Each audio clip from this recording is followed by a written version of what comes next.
You know, we were talking about what's going on in Kansas City and the frustration of a situation has gone south, has gotten bad, and the fans aren't happy about it. And there is a Save Our Chiefs movement. And lo and behold, let's go to the phones. He's involved with this movement. He is Marty McDonald. Marty, how are you?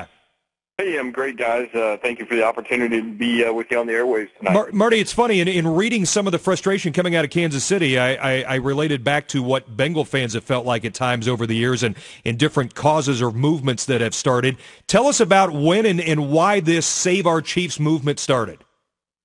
Well, you know, it was born out of frustration. It was early in the year. It was after the first loss to the Chargers at home in Arrowhead, and I was sitting in my house. Actually, the irony is I live in Arizona. That's where this whole movement was actually born from. And we just kind of reached a level of frustration, and I decided, hey, you know, certainly there's other folks out there.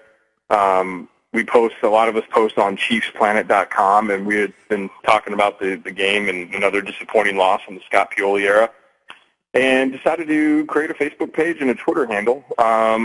Another gentleman who is the co-founder of our movement, Eric Grinnell, had the idea of flying a banner. And so from there, 1 + 1 = 2, and here we are tonight talking with you guys. Now, let me ask this, John Thornton. Let me ask you this. How much do you think a new quarterback would change your situation?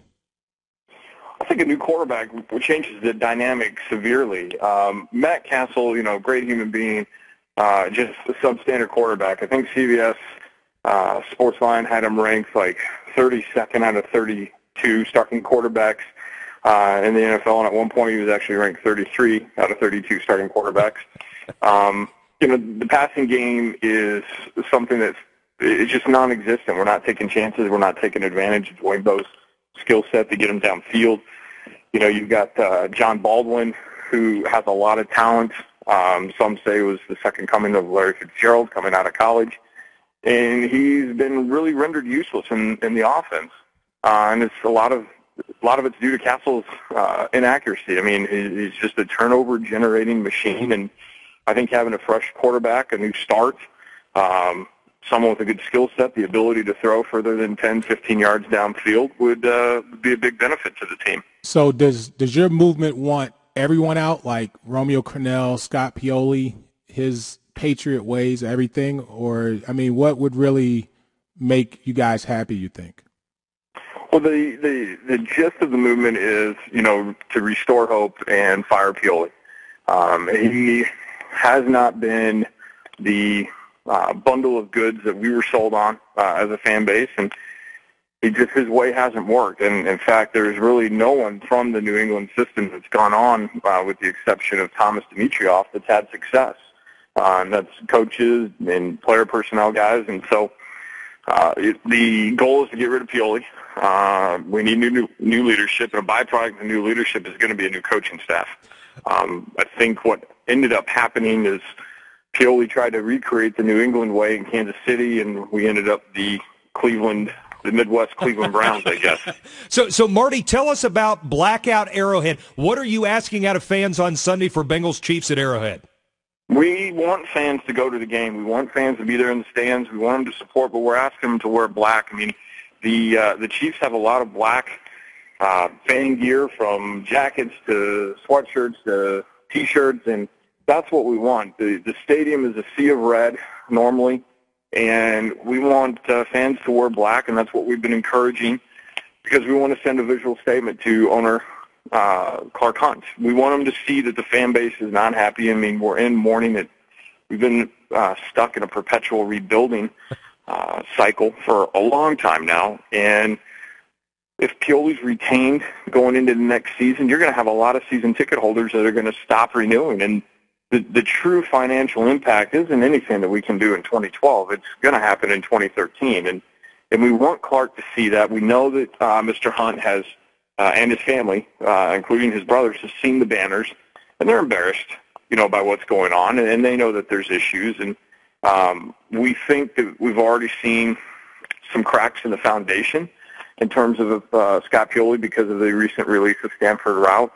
That was not a Scott Pioli-driven decision. That came from Coach Crennel I guess Route had missed curfew, and there's some other issues, and just wasn't jiving with the system. And so we know that there's pending change, and Clark has to realize that, going into 2013, they're going to need fans, and they're going to need butts in the seats. And right now, as it's headed, Arrowhead's going to look just like it did back in the 70s and mid to late 80s, when you might have had 20,000 people in there. Marty, two quick ones before we let you run.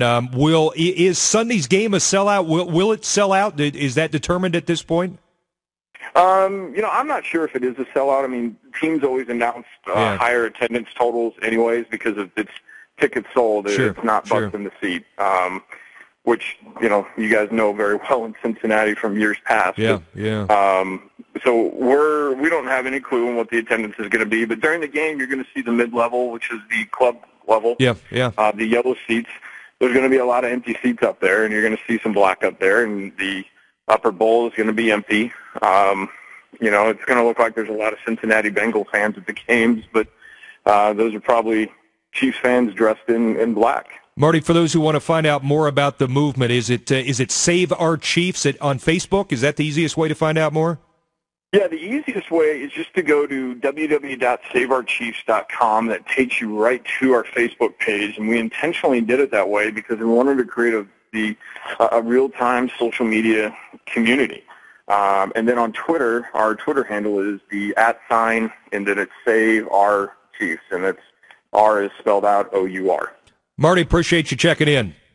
All righty, guys. Good luck, and tell Andy Dalton and Andrew Hawkins and A.J. Green to take it easy on us this weekend. Thanks, Marty. Take care. All right, he is guys, Marty McDonald, kind enough to check in. We were talking about Save Our Chiefs and the the blackout. I'm going to be in the club seats that he was talking about. I'm wearing black. I am black. I'm gonna make him happy.